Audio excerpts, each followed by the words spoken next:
საქველმოქმედო მოძრაობას ყველა ერთისათვის. თქვენს მოგიწოდოთ შემოგვიერთდეთ და ყველამ ერთად ვაკეთოთ კეთილი საკითხი. ორგანიზაცია რაიდმედი უერთდება მოძრაობა ყველა ერთისათვის. შემოგვიერთდით. მაღაზია ევროსტელი და მისი კოლექტივი უერთდება სახალხო მოძრაობას ყველა ერთისათვის. შემოგვიერთდით თქვენს. International Youth Association TIP, all for one. Kindness for kindness. მე მოდინა გვათუა პროფესიით ექიმი უერთდები მოძრაობას ყველა ერთისათვის. შემოგვიერთდით. მე ლუკა და კესო მარტო აღარ ვართ. მე ვერად ზირიშვილი ფიზიკურ მედიცინისა და რეაბილიტაციის სტუდენტი უერთდები მოძრაობას ყველა ერთისათვის. ჩვენ რადიო საქართველოს მუსიკალური წამყვანები უერთდებით სახალხო მოძრაობას ყველა ერთისათვის და მოგიწოდოთ შემოგვიერთდით.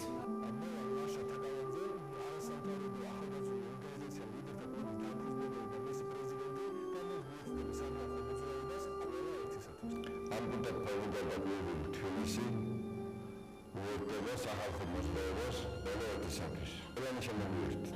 რადიო საქართველოს მის კოლექტივის სრული შემადგენლობით უერთდება სახალხო საქველმოქმედო მოძრაობას ყველა ერთისათვის. შემოგვიერთდით.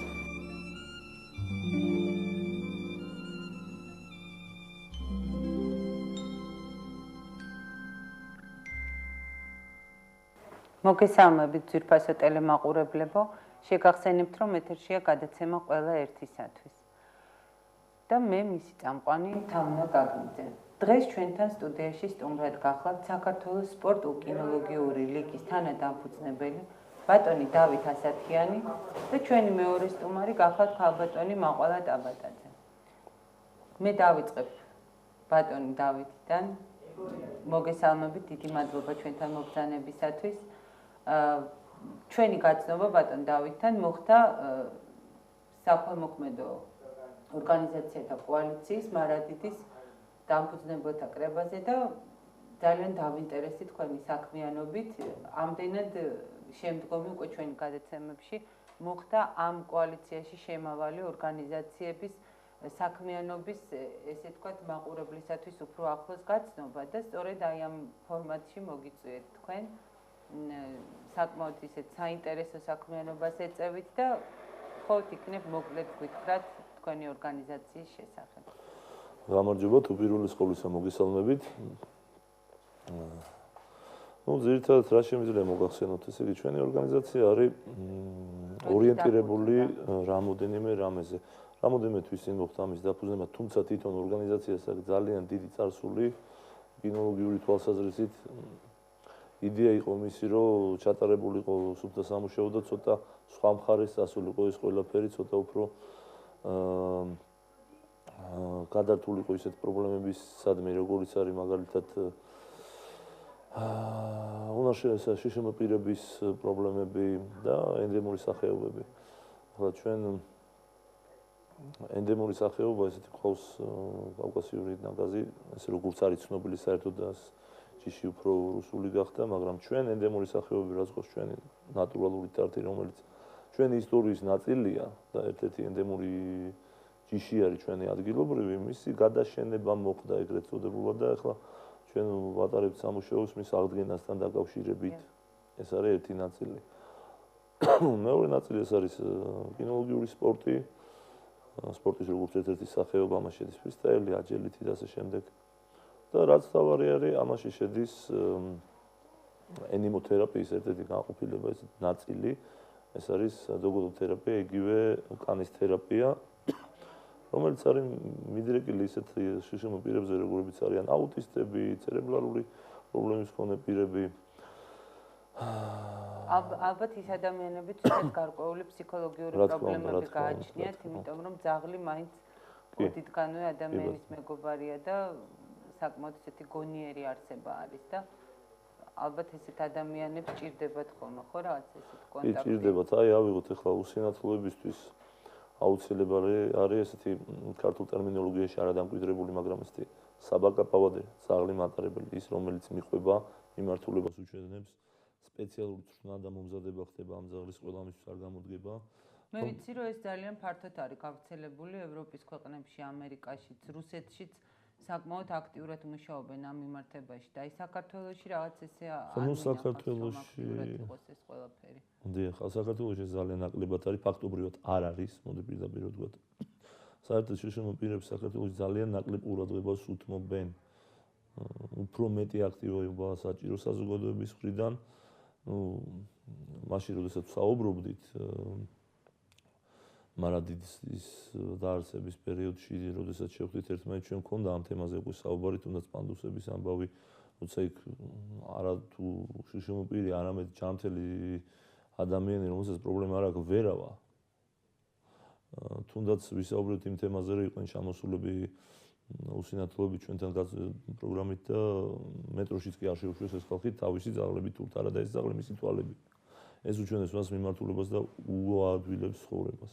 ანუ თითქოს აი ძალიან ბევრს საუბრობენ სახელმწიფო დონეზეც შშმ პირებზე, მაგრამ საბოლოო ჯამში მაინც რეალობა არის სულ სხვაგვარი. არ ხდება ამ ადამიანების სრულფასოვნად საზოგადოებრივ ცხოვრებაში ჩართვა. ანუ ეს პირობები მაინც იმისათვის, რომ ისინი უფრო აქტიურად იყვნენ საზოგადოებრივ ცხოვრებაში ადაპტირებულები არ არის. გასაგებია, რომ არის იქ რაღაც ინკლუზიური ბავშვთა სკოლები, არის რაღაცა ძალიან მცირედი ძვრები ამ კუთხით კი შეინიშნება, მაგრამ აი თუნდაც ის ახლა თქვენ რასაც ბრძანებთ, რომ პოლონეთიდან ყავდათ სტუმრები ჩამოსული და ადამიანი არ ჩაუშვეს ძაღლთან ერთად მეტროში, ეს მე მგონი ქვეყნისათვის არც თუ ისეთი კაი მახასიათებელი არის. ხო, ნუ ძირითადად ახლა ჩვენ საუბრობთ ევროინტეგრაციაზე, ჩვენ საუბრობთ ამ თემაზე, მაგრამ პირველი მაჩვენებელი ქვეყნის ცივილიზებულობის ეს არის მისი მიმართება საკუთარ მოქალაქეებთან. შშმ პირები ისეთივე საქართველოს მოქალაქეები არიან, როგორც ყველა სხვა მოქალაქე. ამ ადამიანების არათუ შეზღუდვა პირიქით მაქსიმალური ხელშეწყობა უნდა მოხდეს, რომ ეს ხალხი ჩართული იყოს ყველა იმ საქმიანობაში, რასაც ჩართულია ნებისმიერი საქართველოს მოქალაქე. ამ ხალხის უფლებები შეიძლება არ შეიძლება კი ნამდვილად არის გადადგმული რაღაც დიდი ნაბიჯები, ბოლო წლებში არის გაცილებით დიდი ძვრები იმასთან შედარებით რაც იყო, მაგრამ ეს ჯერ არაფერი.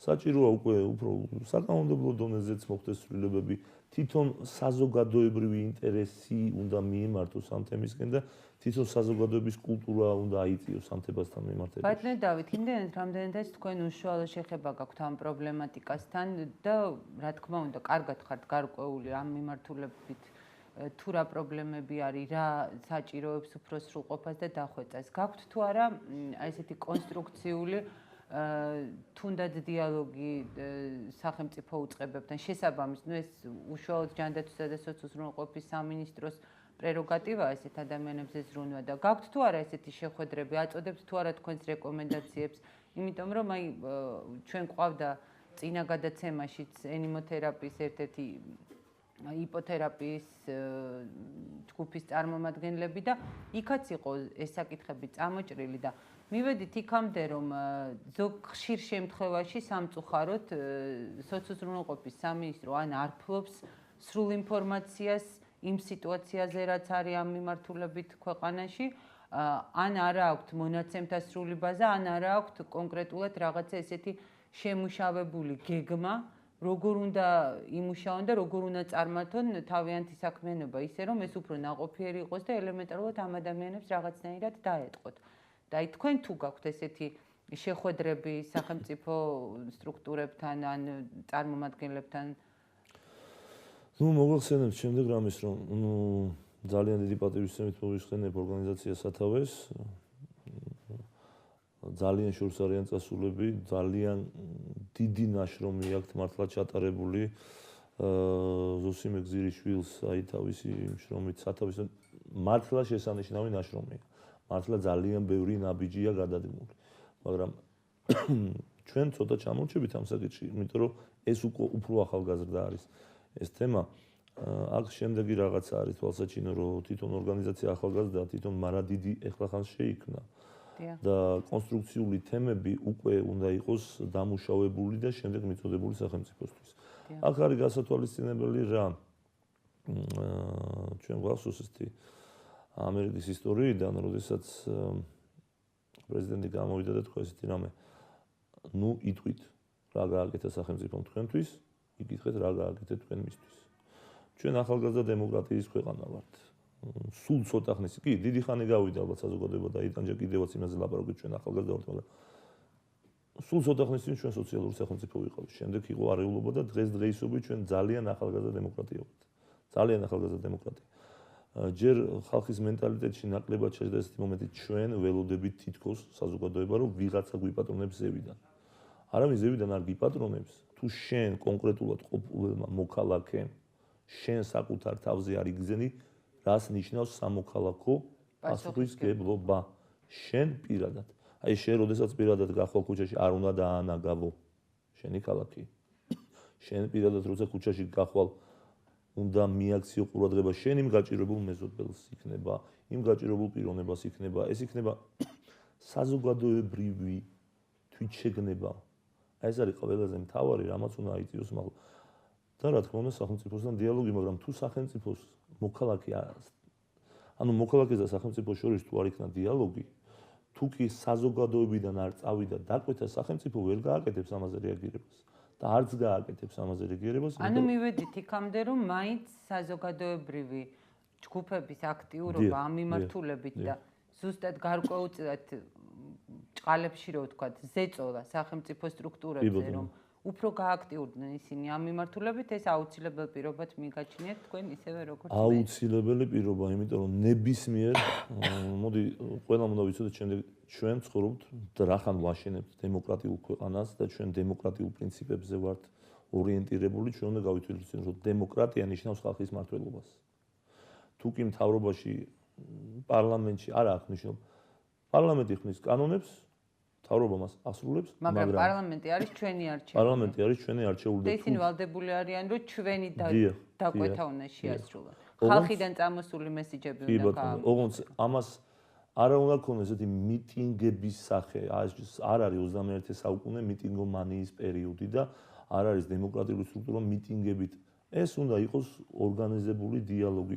აქ უნდა ქონდეს გაცნობიერებული რა პრობლემა არსებობს და ეს პრობლემა მიაწოდო სახელმწიფოს შესაბამისი სახით, რომ შემდეგ ეს დამუშავდეს და შემდეგ მთავრობამ უკვე ამაზე მოახდინოს რეაგირება, პარლამენტმა მიიღოს კანონპროექტი, ეს კანონპროექტი დამტკიცდეს და შემდეგ უკვე მოხდება ამას. ეს არის ის კულტურა, რომელზეც ალბათ მეც ისევე როგორც თქვენ ვოცნებობთ რომ ამ ქვეყანაში დამკვიდრდეს, მაგრამ სამწუხაროდ ხშირ შემთხვევაში ადამიანებს არჩება სხვა გამოსავალი გარდა პროტესტის უკიდურესი ზომისა, იმიტომ რომ მათი ყველანაირი, ასე ვთქვათ, ესეთი პრობლემა, მათი ყველანაირი წინადადება რჩება ხმამღაღადებლისა უდაბნოსა შინა. ესე იყო და საერთოდ ვინაღებინებდა ხმას მთელი ამ 9 წლის მანძილზე და სამწუხაროდ ჯერ კიდევ, თუმცა ძალიან ბევრი სასიკეთო ცვლილება არის და ბევრი სასიკეთო ძრა არის ამ კუთხით, მაგრამ მაინც არსებობენ ისეთი ჩინოვნიკები, რომლებიც ელემენტარულად გარკვეულ ბარიერს აღმართავენ სოციუმსა და თავიანთ კაბინეტებს შორის და ადამიანებს უბრალოდ აღარ რჩება სხვა გამოსავალი გარდა იმისა, რომ მიმართავენ რადიკალურ ზომებს, იქნება ეს მანიფესტაცია თუ ქუჩაში გამოსვლა თუ კარების მეც გეთანხმებით რომ 21 საუკუნეში ეს არ უნდა ჭირდებოდეს ადამიანს, მაგრამ რაღაც სამწუხაროდ და ძალიან დიდი ტკივილია ეს ჩემი რომ შთაბეჭდილება მრჩება რომ მიუხედავად იმისა რომ ვამბობთ რომ ევროპელები ვართ, მე მგონია რომ ყველაზე უფრო მეტი ევროპელი მაინც ქართველი იყო თავისი ისტორიიდან და კულტურიდან და იმ სახელმწიფოებრივი ვიწყობებიდან გამომდინარე პირველი პარლამენტი ბოლო-ბოლო ჩვენ გქონდა მთელ მსოფლიოში, ხომ? მაგრამ დღეს უკვე რაღაცნაირად ესე მგონია რომ ჩვენ სადღაც იქ დავრჩით, თითქოს რაღაცა ეს ბერმუდის სამკუთხედში ვართ მოქცეული, სადაც დრო გაჩერდა ელემენტარულად და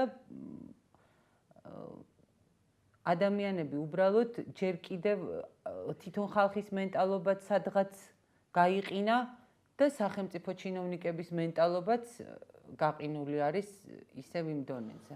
გეთანხმებით, ნამდვილად ასე არის, მაგრამ აი ზუსტად მაგის წამალი არის საზოგადოებრივი აქტივობა. ზუსტად მაგისი მაგ პრობლემის გამოსწორება საჭირო. ის ანალოგიური ჩინოვნიკი საზოგადოებიდან გამოსულია. მას ყავს დედა, მას ყავს მამა, მას ყავს შვილი. შეიძლება რაღაც არ ესმის. ან არ უნდა რომ გაიგოს. ჩვენ შეგვიძლია გავითვალისწინოთ სხვა ქვეყნების პრაქტიკები და შევხედოთ როგორ ხდებოდა თუნდაც ამერიკის შეერთებულ შტატებში რაღაც კამოპროექტების გაწევა. ამას ჭირდებოდა გარკვეული ზეწოლა საზოგადოების მხრიდან. ანუ ეს პრობლემა ჯერ უნდა გაავთვითცნობიეროს საზოგადოებამ, შემდეგ ეს ჩამოაყალიბოს და მიაწოდოს სახელმწიფოს და თუ ამას არ მოყვება შესაბამისი რეაქცია, უკვე ამისთვის არსებობს თუნდაც პლებისციტი. ამისთვის არსებობს გამოკითხვა, ამის ძალიან ბევრი პროგრამები არის, როდესაც შენ შეგიძლია სახელმწიფოს მოქალაქემ მოსთხოვო თავისი ვალდებულების შესრულება შენს მიმართ. იმიტომ რომ სახელმწიფო კონკრეტულად ეს არის ხალხი, პარლამენტი ეს არის ჩვენს მიერ არჩეული ხალხი, ვინაც ხალხის ნებასურვილი დემოკრატიული პრინციპებიდან გამომდინარე უნდა შეასრულოს და ნებისმიერი ჩინოვნიკი ეს არის დაქირავებული პიროვნება, რომელსაც თქვენ, მე და ნებისმიერი საქართველოს მოქალაქე უხდით ხელფას ჩვენი გადასახადებიდან, რათა მან შეასრულოს თავისი ვალდებულება. პირდაპირი მოვალეობა. პირდაპირი მოვალეობა. სამწუხაროდ წინასაარჩევნო დაპირებებში გვეხმის ხოლმე ძალიან ისეთი ფრთიანი ფრაზები. მე პირადად უკვე დავიღალე, იმიტომ რომ ბოლო 20 წელი არის ეს ტენდენცია არ იცვლება, სულ ესია და საკმარისია, როგორც კი არჩევნები დამთავრდება, რაღაც წყალგამყოფი ჩდება, ცალკე არის საზოგადოება, ანუ ის ამომრჩეველი და ახსენდებათ ისევ 5 წლის შემდეგ და ცალკე დგანან აი ეს რაღაცა განსაკუთრებული კასტასავით. ეს ძალიან სამწუხარო სურათია, რა თქმა უნდა და სწორედ აი ამიტომ აი ეს მოძრაობა ყველა ერთისათვის, რომელიც მოქალაქეთა თავშესაფარმა დაანონსა და ჩვენი გადაცემაც სწორედ ამ ორგანიზაციის ეგიდით მიმდინარეობს, დღეს უკვე მოქალაქეთა თავშესაფარი ისევე არის თანადამფუძნებელი ამ მარადიდის კოალიციის როგორც თქვენი ორგანიზაცია და ალბათ რაღაცა უფრო მეტად გვჭირდება აქტივობის გაწევა, უფრო მეტად გვჭირდება საზოგადოების გარკვეული ნაწილის კონსოლიდირება. ეს მოძრაობა სწორედ იმას ემსახურება, რომ ყველა რიგითი მოქალაქე ჩაება სამაში და საკუთარი მოქალაქეობრივი პასუხისგებლობა იგრძნოს თავის თანამოქალაქის მიმართ. მაგრამ იქნებ უფრო მეტი აქტივობა არის უკვე მარადიდის მხრიდანაც საჭირო, რომ მარტო არ ვიყოთ ჩვენ დაუშვათ, რომ რაღაცნაირად მოხდეს აი ამ პრობლემატიკის უფრო მწვავედ დაყენება და უფრო სახელმწიფო სტრუქტურების დონეზე გატანა. ну, ამ შემთხვევაში მე ალბათ ამ კითხვაზე უნდა გიპასუხოთ არა როგორც რიგითმა კინოლოგმა და არა როგორც დაუშვათ სპორტულ კინოლოგიური რიგის დამფუძნებელმა, არამედ როგორც იურისტმა. ვარ კიდევაც იურისტი, მაგრამ ეს უკვე სხვა თემაა. პოლიტიკაში მე საერთოდ პოლიტიკის დიდი მოყვარული არა ვარ, მაგრამ არსებობს ნებისმიერი საქმე მაინც პოლიტიკა. მაინც გვინდა არ გვინდა იძულებული ხარ ნებისმიერ შემთხვევაში, მაგრამ ამისათვის ზუსტად უნდა მოხდეს საზოგადოებრივი თვითშეგნების აღწევა, ნებისმიერად ჩვენთაგან უნდა გააცნობიეროს, რომ კონკრეტულად ჩვენ წვითავთ რა იქნება მომავალში, არავინ ზევით არ წვითავს ამას. ამას წვითავს ნებისმიერი ჩვენთაგან. უნდა გაუცნობიეროთ, რომ უპირველეს ყოვლისა თუკი ჩვენ არ მოვახდენთ რეაგირებას რამეზე, ნებისმიერს არ გავიაზრებთ, ჩვენ ხარეს არ გამოვხატავთ და ყოველთვის ვიქნებით იმის იმედად, რომ ვიღაცა გვიპატრონებს, მაშინ არაფერი წინ არ წავა. ნებისმიერ შემთხვევაში ამის არსებობს ძალიან ელემენტარული ხერხები, ეს არის საზოგადოებრივი აზრის გამოხატვა, ეს არის კამოპროექტის შემუშავება, თუკი ეს არ ხდება სადღაც სხვაგან, ამის დამუშავება შეიძლება შიგნით, ამის შეიძლება ნებისმიერი ვინც იურიდიულ თვალსაზრისით კამოპროექტებში ერკვევა, ვინაც ერკვევა საერთოდ იურისპრუდენციაში, დაუდგეს ხარში გაჭირებულ ადამიანებს, გამოხატოს თავისი კეთილი ნება, დამუშავდეს კამოპროექტი, მიეწოდოს ეს კამოპროექტი შესაბამის გამოკითხვასთან ერთად, შესაბამის დოკუმენტაციასთან ერთად, აი ეს გადაეცეს ეს სახელმწიფოს. როდესაც შენ მიდიხარ სახელმწიფო მოხელესთან, თუ არ მოგისმენს, ეგ უკვე სხვა საკითხია. ჩამოაყალიბე, დაწერე, მიაწოდე, აჩვენე პრობლემა და მოთხოვე პრობლემაზე რეაგირება. არა უბრალოდ იმითი, რომ აი ჩვენ პატრონი არ გვყავს, ამ საკითხს არავინ არ მიხედავს, არა. ჩვენ უნდა მიხედოთ ამ საკითხს. ნებისმიერ საქართველოს მოქალაქემ თუ არსებობს რაღაცა პრობლემა, ამ პრობლემაზე უნდა გამოიჩინოს სახელმწიფოებრივი თვითშეგნება და მოახდინოს რეაგირება. აი იგივე პანდუსებთან დაკავშირებით სიტუაციებთან. აი თქვენ როგორ ფიქრობთ? კონკრეტულად აი ხა აი ამ ჩვენს კოალიციას მარადიც როგორ ფიქრობთ, პირველი აუცილებელი ნაბიჯი სწორედ მიმართული იქითკენ, რომ დაიწყოს სამოქალაქო საზოგადოებაში ზუსტად ამ მოქალაქეობრივი თვითშეგნების ამაღლება, რა შეუძლია რომ გააკეთოს? თქვენი სუბიექტური აზრი? ჩემი სუბიექტური აზრი, რა თქმა უნდა, მე ეს მხოლოდ ჩემი სუბიექტური აზრია და ამას შესაბამისი მსჯელობა ჭირდება, ჯერჯერობით უნდა მოხდეს სტატისტიკის დამუშავება, უნდა მოხდეს შესაბამისი პრობლემების, ესე იგი, რეალური სტატისტიკის დადება. უნდა მოხდეს გამოკვლევა პრობლემის, უნდა მოხდეს შესაბამისი სტატისტიკის დადება და მხოლოდ როცა დაიდება შესაბამისი სტატისტიკა, რა პრობლემა არსებობს, ესე ჩვენ საუბრობთ, ხო? რა პრობლემა არსებობს რეალური სახით, კვლევა ძიება უნდა ჩატარდეს, როგორც ეს ევროპაში ხდება, როგორც ამერიკაში ხდება და აი ამის შემდეგ შეიძლება უკვე იმაზე საუბარი, რისი გაკეთება შეიძლება. კონკრეტული კვლევა ძიება. ხო, აი ესე ცალ-ცალკე ესე ჩვენ რო ცალ-ცალკე ახლა კი ბატონო. ჩვენ რო ახლა ვისაუბროთ იმაზე, რომ აი რაღაცა პრობლემა არსებობს, პრობლემა ყოველთვის არსებობს, თუ იმის მოგვარების ხერხებს არ ეძიება. რაც შეეხება ახლა კონკრეტულად აქ არის შემდეგი საქმე, რომ ნებისმიერმა, მოდი ერთი წუთი გადავდოთ მაგრამ დიდი გვერდზე, რა თვალსაზრისით, რომ ჩვენ უპირველეს ყოვლისა ვართ საქართველოს მოქალაქეები. რა თქმა უნდა. ორგანიზაციები ყველაფერი სხვა, ეს არის სხვა სახე. პირველ ყოვლისა არსებობს სახელმწიფოებრივი სამართლებრივი თვითშეგნება. ყველაზე მთავარი. ამას მოყვება შემდეგ უკვე ისეთი თუნდაც მარადიდი ან სხვა ორგანიზაციები. აქ მთავარი არის შემდეგი რაღაცა. მე ვხედავ პრობლემას, მე მინდა ამ პრობლემის გადაჭრა. კეთილსინდისიერად. უნდა ჩავატაროთ, ანუ საზოგადოებამ უნდა მოახდინოს აი პრობლემის გამოხატვის მე იგივეს ვიმეორებ და მხოლოდ ამის მერე, როდესაც დამუშავდება და კვლევა ძიება ჩატარდება, რეალური სტატისტიკური მონაცემები იქნება დადებული, მხოლოდ ამის შემდეგ შეიძლება რეაგირების მოყოლება. აქ მარტო ორგანიზაცია მარადიძე არ არის საუბარი, აქ არის ყველაზე პირველი სამუშაო ალბათ, რაც ყველა ჩვენთან განს აქ ჩასატარებელი, ეს არის საზოგადოებრივი კულტურის ამაღლება. ამას აქ ძალიან ეს ჩემი პირადი აზრია, მე ამ აბსოლუტურად გეთანხმებით. თუ ეს აბსოლუტურად ჩემი პირადი აზრია, თუ ჩვენ მივეჩვიეთ იმას, რომ სხვის ქვეყანაში ვცხოვრობდით და სხვა მთავრობა გვყავდა და გვავიწყდება, რომ ეს არის ჩვენი ქვეყანა, ეს არის ჩვენი მიწა-წყალი, ეს არის ჩვენი ქალაქი, ეს არის ჩვენი სოფელი, ეს არის ჩვენი ბუნება. როდესაც გადიხარ იმ ბუნებაში, ის ბუნება არ უნდა დაანაგავო. გახვალ დღეს შესანიშნავი ბუნება გვაქვს, საცაკი მივედით, ისე დონეზეა მომსვარი ყველაფერი, რომ რა მთავრობა მივიდა იქ და დაანაგავა, ჩვენ ავედით. ჩვენ მოვიარეთ, გადავყარეთ კოკაკოლის ბოთლები, ფანტის ბოთლები. პირადად მე არა დავუშვათ, პირადად თქვენ არა, მაგრამ საქართველოს მოქალაქემ, ხო? დაყარა, დაანაგავა, არ მიხედა.